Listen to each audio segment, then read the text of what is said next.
The Grand Council chamber of the Galactic Alliance buzzed with laughter. Representatives from over 300 species clutched their sides, tentacles, and various appendages as they watched the human presentation about seventh-dimensional travel. At the center of this mockery stood a recording of Dr. James Miller, Earth's leading physicist, explaining his breakthrough. Primitives, wheezed Ambassador Green from Alpha Centauri, his crystalline form gleaming under the chamber lights. They barely mastered faster-than-light travel a century ago, and now they claim to understand dimensions we haven't reached in millennia of advancement. The human ambassador, Thomas Reed, stood firm despite the ridicule. His weathered face showed no emotion as the chamber continued their display of amusement. He had expected this reaction. They all head back on Earth, but he knew something they didn't. Meanwhile, deep within a hidden facility beneath the Rocky Mountains, Dr. James Miller wiped sweat from his forehead as he stared at the massive structure before him. The Lightbringer wasn't beautiful by any conventional standards. Its hull was a maze of geometric patterns that seemed to shift and change even when standing still. The vessel broke every rule of traditional spacecraft design. "Power readings are stable," called out Dr. Anna Wells from her monitoring station. Her fingers danced across multiple holographic displays, each showing impossible numbers that somehow made perfect sense. "The dimensional core is holding steady at 47% capacity." Miller nodded, his gray hair reflecting the blue glow from the containment field surrounding their creation. "They can laugh all they want," he muttered, checking another set of readings. "They won't be laughing much longer." The project had started 15 years ago, after a breakthrough in quantum mathematics led to the discovery of higher dimensional spaces. While the rest of the galaxy focused on conventional space travel, humanity had taken a different approach. They didn't try to go faster or build bigger ships. Instead, they looked for ways to step outside the boundaries of normal space itself. Above the facility, the night sky filled with stars seemed peaceful. But those who knew where to look could spot the alien vessels maintaining their trade blockade of Earth.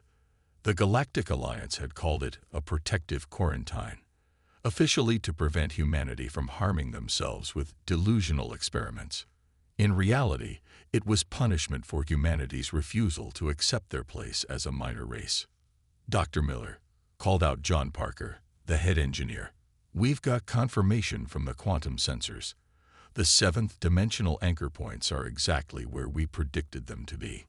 His voice carried the excitement they all felt. Each successful test brought them closer to their goal. Back in the council chamber, Ambassador Reed finally spoke. His voice cut through the dying laughter like a blade through silk. "The great philosopher Aristotle once said, 'Those who cannot hear the music think the dancers are mad.' You find our claims amusing now, but I wonder how long that amusement will last." The chamber grew quiet. Something in Reed's tone made several representatives shift uncomfortably in their seats. The human didn't sound like someone representing the deluded species. He sounded confident, dangerous, even. In the facility, Miller's team continued their work.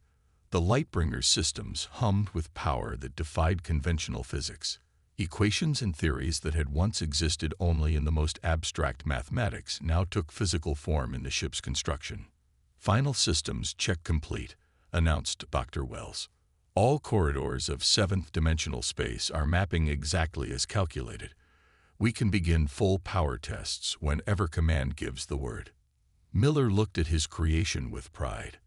The Lightbringer represented humanity's greatest achievement, not just in engineering and physics, but in determination. When the galaxy had laughed at them, they hadn't given up. When the blockade had tried to starve them of resources, they had adapted. When experts said it was impossible, they had proven them wrong. "Send word to command," Miller ordered. "Tell them the Lightbringer is ready for its first full power test, and make sure our sensors are recording everything. I want the whole galaxy to see what happens when they underestimate human ingenuity." As the message went out, the ship's dimensional core pulsed with energy. Soon, very soon, the laughter would stop. Humanity would show the galaxy why it was dangerous to mock what you didn't understand. The dance was about to begin, and Earth would lead. Red alert sirens blared through Earth's orbital defense stations. Admiral Robert Stone stared at the tactical display with growing concern. The Centauri Alliance fleet had jumped into the solar system with over 300 warships, significantly more than their usual blockade force. "They're not maintaining standard containment positions," reported Lieutenant Mark Wilson, his eyes fixed on the sensor readings. "Multiple capital ships are forming attack formations." "Sir, this looks like an invasion fleet." Stone's jaw tightened. They had expected retaliation after the council meeting, but not this quickly, and not with such force. The Centauri Alliance rarely committed this many ships to a single operation. Something had spooked them badly. "Priority message from Earth Command," announced the communications officer. The message appeared on Stone's personal display, and his eyes widened as he read it. "Authorization granted for Operation Breakthrough. Lightbringer is to commence full power trials immediately." Deep in the mountain facility, Dr. Miller's team scrambled into action. The original timeline had called for another month of testing, but circumstances had forced their hand. Engineers and scientists rushed through final checks as the facility's massive doors began to open. "All personnel, clear the main chamber." Miller's voice echoed through the facility. "Lightbringer power-up sequence initiating." This is not a drill. The ship's dimensional core hummed to life, creating ripples in reality that their instruments could barely measure. The geometric patterns on its hull began to shift more rapidly, forming impossible shapes that hurt the eyes if watched too long. In orbit, the Centauri fleet continued its advance. High Marshal Gray stood on his command deck, watching Earth grow larger on his view screen. "These humans need to learn their place," he declared to his officers. "Their claims of dimensional mastery mock everything we know about physics. We will not allow them to destabilize the galactic order." Little did he know that stability was about to become a very relative concept. Back on Earth, Dr. Wells monitored the Lightbringer's power levels with growing excitement and fear. "Dimensional core at 85% capacity," she reported. "Sir, we're seeing energy patterns we've never recorded before." "The ship is. It's doing something to local space-time." Miller nodded grimly. "Just as the theories predicted. Begin crew boarding sequence. We need to be ready to launch the moment command gives the order." The chosen crew, 20 of Earth's finest pilots and scientists, entered the vessel through airlocks that seemed to exist in multiple places at once. Inside, the corridors shifted and changed, yet somehow remained perfectly navigable to those who understood the ship's unique nature. "Centauri fleet has crossed the Mars orbit," Wilson reported to Admiral Stone. "Their weapons are charged and targeting systems are active. Our conventional defenses won't hold against a force that size." Stone allowed himself a small smile. "They won't need to hold for long, Lieutenant. Patch me through to the Lightbringer." The connection established, and Miller's face appeared on his screen. "Doctor, I hope that ship of yours is ready to do more than just bend reality. We've got 300 hostile vessels bearing down on us." "Don't worry, Admiral," Miller replied, settling into his control station. "Reality is about to become a very flexible concept." As the Lightbringer's engines powered up, strange phenomena began manifesting throughout the facility. Gravity fluctuated, time seemed to flow at different speeds in different areas, and light bent in ways that should have been impossible. "All systems nominal," reported Captain Lisa Hayes from the pilot station. "Dimensional core holding steady at 92% capacity. We're ready for launch." The massive doors fully opened to reveal the night sky above. The Lightbringer rose silently, its hull now barely visible as it existed partially in dimensions beyond normal space.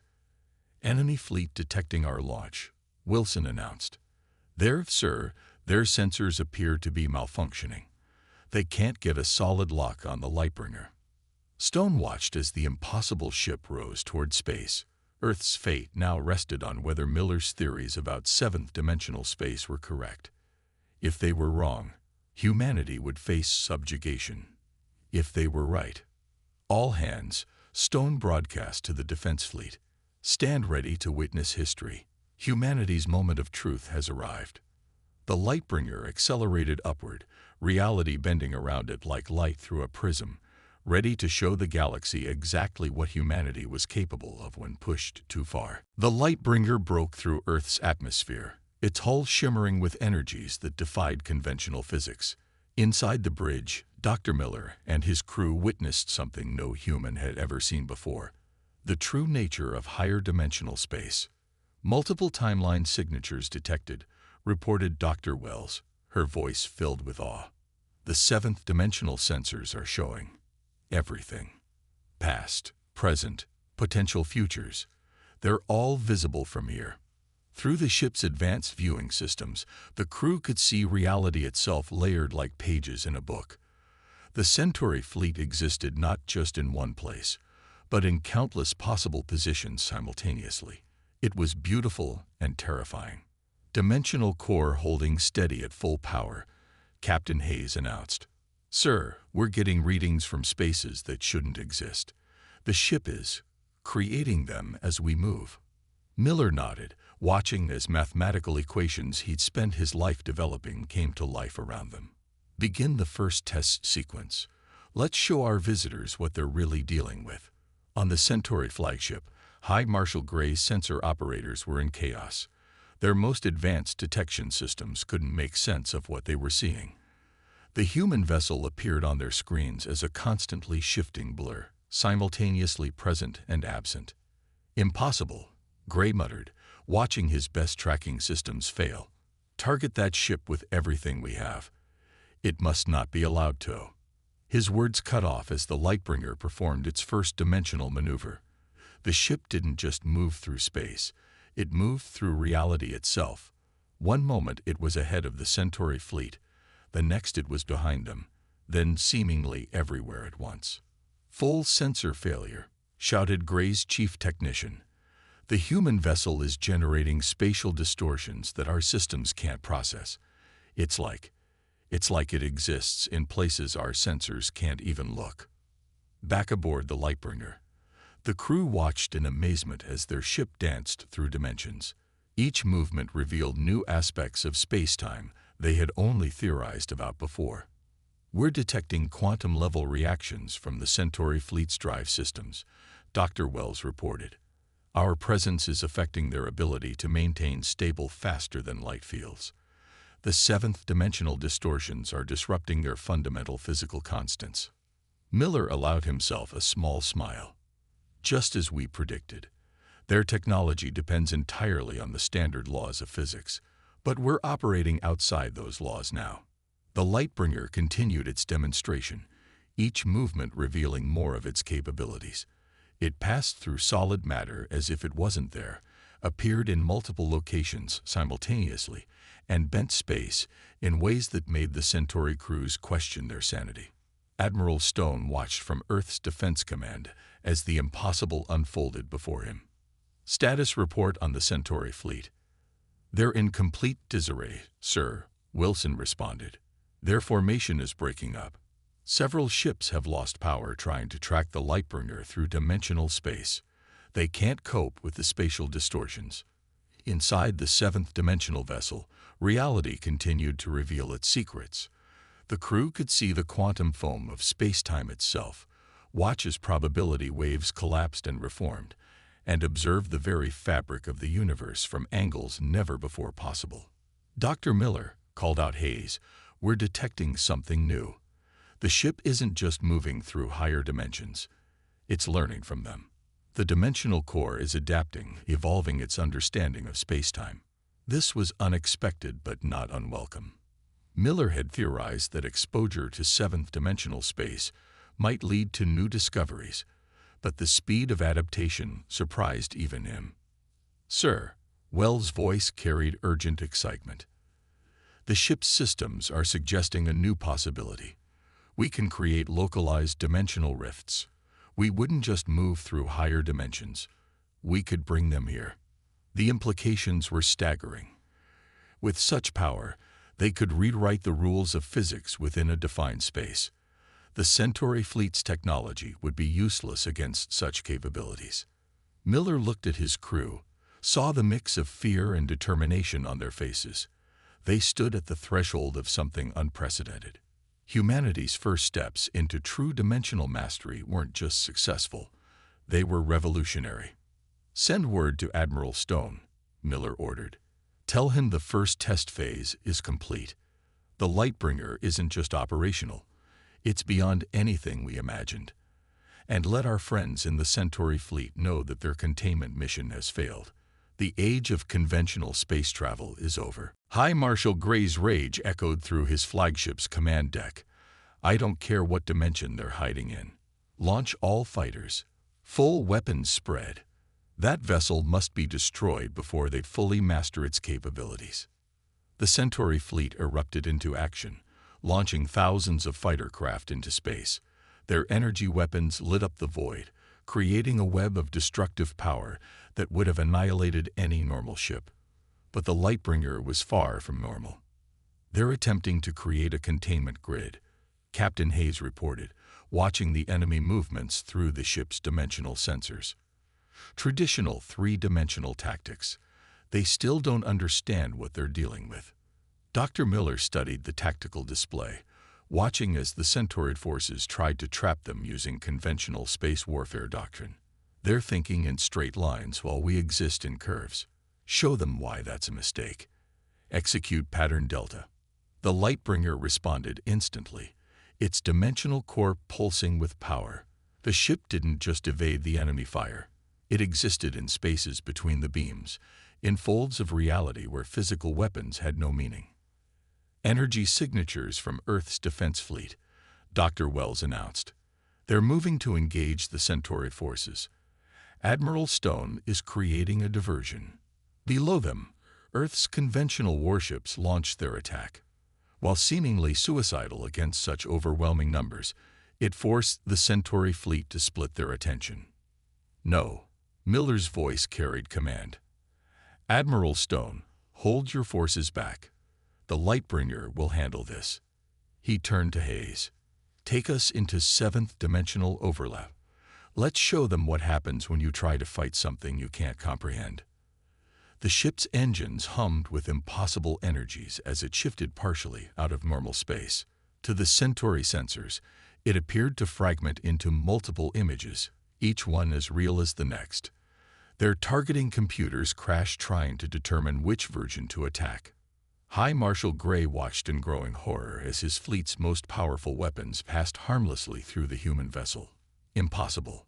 Nothing can exist outside standard physical laws. Target their last known coordinates with temporal disruptors. The Centauri fleet launched their most devastating weapons, devices designed to tear apart the fabric of time itself. But as the temporal waves approached the Lightbringer, something unprecedented happened. "Sir," Wells called out, excitement in her voice, "the ship is absorbing their temporal attacks. The dimensional core is using their energy to strengthen our higher dimensional field." Miller nodded grimly. "Of course, in seventh dimensional space, time is just another direction. Their weapons are useless here. Begin counterattack sequence." The Lightbringer moved with purpose now, no longer just evading but actively engaging. It danced between enemy ships, its mere presence causing their systems to malfunction. Reality rippled in its wake, creating zones where conventional physics broke down completely. "Multiple Centauri vessels losing power," Hayes reported. "Their drive systems can't handle the dimensional interference. They're falling out of formation." Gray's flagship rocked as another wave of dimensional distortion passed through it. "All ships, maintain distance. Do not let that thing near you." But his orders came too late. The Lightbringer accelerated, its hull now blazing with energies from multiple dimensions. It passed through the heart of the Centauri fleet, leaving chaos in its wake. Ships that got too close found their very atoms struggling to maintain coherence in normal space. "Earth Command reporting," Wells announced. "The Centauri fleet's outer formations are breaking up. They're losing tactical cohesion." Miller watched as humanity's greatest achievement demonstrated why it had earned its name. The Lightbringer wasn't just a ship. It was a key that had unlocked the true nature of reality itself. "Send a message to High Marshal Gray," Miller ordered. "Tell him this is his only warning. The next phase of our demonstration won't be as gentle." As the message transmitted, the Lightbringer hung in space like a tear in reality's fabric. Its geometric patterns now pulsed with power from 7 different dimensions, each one representing a law of physics that humanity had learned to transcend. The chase had turned into a rout, but it wasn't over. The Centauri fleet still had numbers on their side, and Gray's pride wouldn't let him retreat. The real battle was about to begin. And with it, humanity's full emergence as a dimensional power. The Lightbringer hovered at the center of the chaos it had created, its hull now pulsing with energies that made reality itself shiver. Dr. Miller watched as the dimensional core readings climbed beyond anything they had tested in simulations. "Sir, the ship is detecting weak points in space-time," Dr. Wells reported, her hands dancing across holographic displays that showed impossible readings. "The 7th dimensional field is causing quantum instabilities throughout the local area." High Marshal Gray's voice boomed across all frequencies, tinged with desperation. "All ships, concentrate fire. Full power to forward batteries. We end this now." The Centauri fleet's remaining vessels moved into attack formation, their weapons charging to maximum power. Energy beams capable of shattering planets converged on the Lightbringer's position. "They never learn," Miller muttered. "Captain Hayes, initiate dimensional rift sequence. Let's show them what happens when you push humans too far." The ship's core pulsed once, twice, and then reality tore open. Not in one place, but in dozens. The rifts appeared as spinning vortexes of pure mathematical poetry, each one leading to a different dimensional plane. "Dimensional anchors holding steady," Hayes reported calmly. "The rifts are stable and responding to controls. Sir, we can actually direct where they lead." The Centauri weapons fire reached them just as Miller gave his next order. "Execute pattern Omega. Let them see what their weapons do in 7th dimensional space." The energy beams hit the dimensional rifts, and something extraordinary happened. Instead of passing through or being absorbed, the weapons fire split into multiple quantum states. Each beam existed in several dimensions simultaneously, creating a spectacular light show that illuminated spaces that had never seen light before. "Incredible," Wells breathed. "The ship isn't just defending against their attacks, it's redistributing their energy across multiple dimensional planes. The more power they use, the stronger our field becomes." On the Centauri flagship, Gray's sensor operators watched in horror as their instruments registered the impossible. "Sir, spatial coordinates are becoming meaningless. We can't maintain stable positions. Reality itself is becoming fluid." The Lightbringer began to move again, but this time it wasn't evading. Each motion created new rifts in space-time, turning the battlefield into a maze of dimensional gateways. Centauri ships found themselves pulled into spaces where conventional physics held no meaning. 3 enemy vessels have been shifted to parallel timelines, Hayes reported. 5 more are trapped in recursive spatial loops. Their technology can't handle the dimensional stress. Miller nodded, watching this as Light's work reshaped the very nature of space combat. "Begin Phase 2. Show them what happens when you threaten a species that has mastered the higher dimensions." The ship's dimensional core flared with new power. The geometric patterns on its hull began to rotate through impossible angles, creating visual effects that the human mind couldn't properly process. Reality bent, folded, and transformed around them. "Sir," Wells called out, excitement mixing with awe in her voice. "The dimensional field is achieving quantum resonance with the local space-time fabric. We can actually rewrite physical laws within our sphere of influence." Gray's flagship shuddered as fundamental forces began to change around it. Gravity shifted direction randomly. Light moved at different speeds through different parts of space. Time itself flowed at varying rates across their fleet. "This is impossible," Gray shouted as his mighty fleet came apart at the seams. "No species can have this level of control over reality itself." But humanity had done exactly that. The Lightbringer continued its work, each movement demonstrating mastery over forces that the Centauri had thought immutable. Ships that tried to escape found themselves traveling in loops through higher dimensions. Weapons fire curved back on itself through spaces that shouldn't exist. Message from Earth Command, Hayes announced. Admiral Stone reports all defensive positions secure. They're standing by for our signal. Miller looked at the chaos his ship had created. The tiers in reality, the dimensional rifts, the spaces where physics itself had been rewritten. This was more than a victory. This was humanity's declaration that they were no longer bound by the conventional rules of space and time. Send word to command, he ordered. Tell them to prepare for the final phase. It's time to show the galaxy exactly what happens when you push humanity to its limits. The Lightbringer's dimensional core pulsed with newfound understanding. Dr. Miller stood at his control station, watching as mathematical equations he'd spent decades developing transformed into raw power that bent reality to humanity's will. Dr. Wells, begin the final calibration sequence, Miller ordered, his eyes fixed on the swirling patterns of higher dimensional energy. The ship is showing us something new about the nature of space-time. Around them, the battle had transformed into something beyond conventional warfare. The Centauri fleet's remaining ships struggled against forces they couldn't comprehend, their mighty weapons useless against an enemy that existed partially outside normal space. Sir, the dimensional core is reaching perfect harmonic resonance, Wells reported, her voice filled with wonder. The ship isn't just moving through higher dimensions anymore. It's learning to manipulate them directly. High Marshal Gray watched from his flagship as reality itself seemed to unravel around his fleet. All ships, emergency temporal shields. We cannot allow them tow.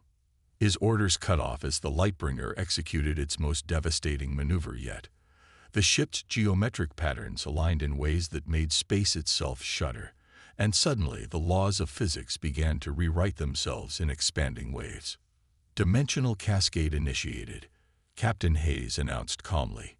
Local spacetime is responding to our control inputs. We can literally reshape reality within a 10,000-kilometer radius. Miller nodded, watching as his creation demonstrated powers beyond even his wildest theories. Show them what happens when you combine all 7 dimensions into a single controlled matrix. The effect was immediate and spectacular. The space around the Lightbringer transformed into a kaleidoscope of quantum possibilities. Centauri ships found themselves existing in multiple states simultaneously, their crews watching in horror as probability itself became malleable. Sir, Wells called out, the ship's systems are suggesting a new configuration. We can create stable zones where we control which laws of physics apply. The Centauri fleet's most powerful weapons dissipated harmlessly as they entered spaces where energy behaved according to human-defined rules. Their fastest ships froze in place as the very concept of movement was temporarily suspended in their vicinity. This is beyond mere dimensional travel, Miller realized, watching the data streams. We're not just observing higher dimensions, we're learning to write new ones. Gray's flagship rocked violently as another wave of dimensional distortion washed over it. All ships, full retreat. We cannot fight an enemy that controls reality itself. But retreat was no longer possible. The Lightbringer had created a web of intersecting dimensional planes, turning the space around Earth into a maze that only it could navigate. Conventional faster-than-light travel was meaningless in spaces where light itself followed new rules. Multiple enemy vessels attempting emergency jumps, Hayes reported. Their drive fields are collapsing as they hit our dimensional barriers. No casualties, but their ships are effectively neutralized. Miller watched as humanity's greatest achievement demonstrated its full potential. The Lightbringer wasn't just a ship anymore. It had become a key to understanding the fundamental nature of existence itself. Begin final power sequence, he ordered. Show them exactly what happens when you threaten a species that has mastered the 7th dimension. The ship's core flared with impossible energies. Reality rippled outward in concentric waves, each one carrying new physical laws. new dimensional properties, new rules for space and time themselves. The Centauri fleet's mighty warships hung helpless in space, their technology useless against forces that operated on levels they couldn't even detect. "Sir," Wells said softly, "the dimensional core is suggesting something incredible. We're not just moving through higher dimensions anymore. We're learning to create them." The implications were staggering. Humanity hadn't just achieved dimensional travel. They had gained the power to reshape the very fabric of reality. The Lightbringer hung in space like a newborn star, its hull patterns now showing geometries that existed in spaces between dimensions. Miller looked at his crew, saw the same mix of awe and determination on their faces. They had gone beyond mere victory. They had transcended the very limits of what their species thought possible. "Send word to Earth Command," he ordered. "Tell them the final phase is ready. It's time to show the galaxy that the age of conventional physics is over.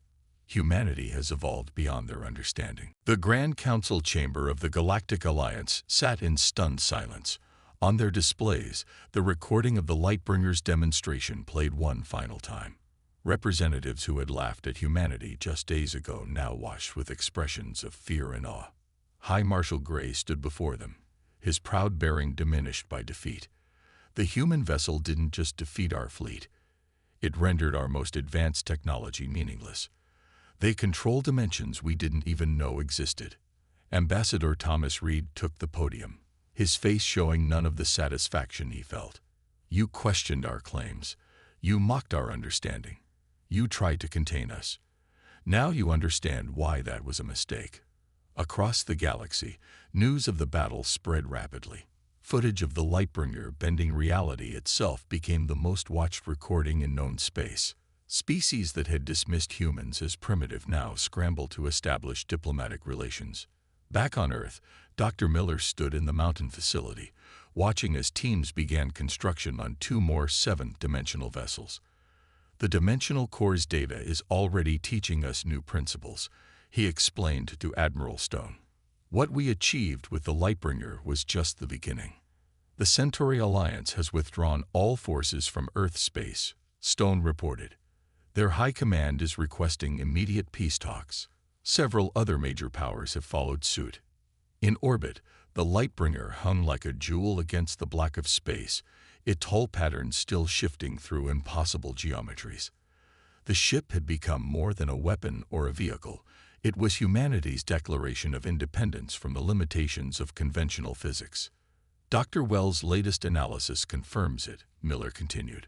"We're not just traveling through higher dimensions. We're learning to create and shape them.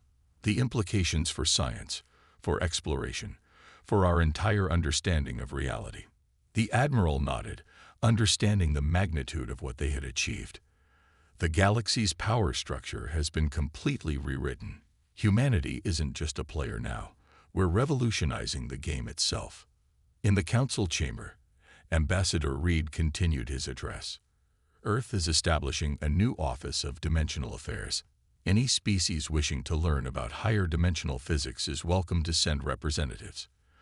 But understand this, we will share our knowledge only with those who demonstrate peaceful intentions." The chamber erupted in voices as dozens of representatives immediately volunteered their worlds for cooperation. The same species that had maintained the blockade now competed for humanity's favor. "Interesting how quickly mockery turns to respect," Reed observed dryly, causing several representatives to shift uncomfortably in their seats. On Earth, celebrations filled the streets of every major city. Humanity had not just survived an attempted invasion. They had demonstrated technological superiority beyond anything the galaxy had seen before. "The first diplomatic missions will arrive next week," Stone told Miller as they watched construction crews work on the new vessels. "Everyone wants to understand how we did it." Miller smiled, thinking of the decades of work that had led to this moment. "They still don't fully grasp what we've achieved. The Lightbringer didn't just prove our theories about seventh-dimensional space. It showed us that reality itself is more flexible than anyone imagined." In orbit, the ship's dimensional core continued its work, mapping new aspects of higher dimensional space. Each day brought new discoveries, new possibilities, new ways to reshape the universe according to human understanding. Ambassador Reed concluded his address to the council. Remember this day. Remember how quickly certainty can turn to doubt, how easily the impossible can become reality. Humanity has stepped into a new age, and we invite peaceful species to join us in exploring it. As the council session ended, representatives rushed to establish new diplomatic channels with Earth.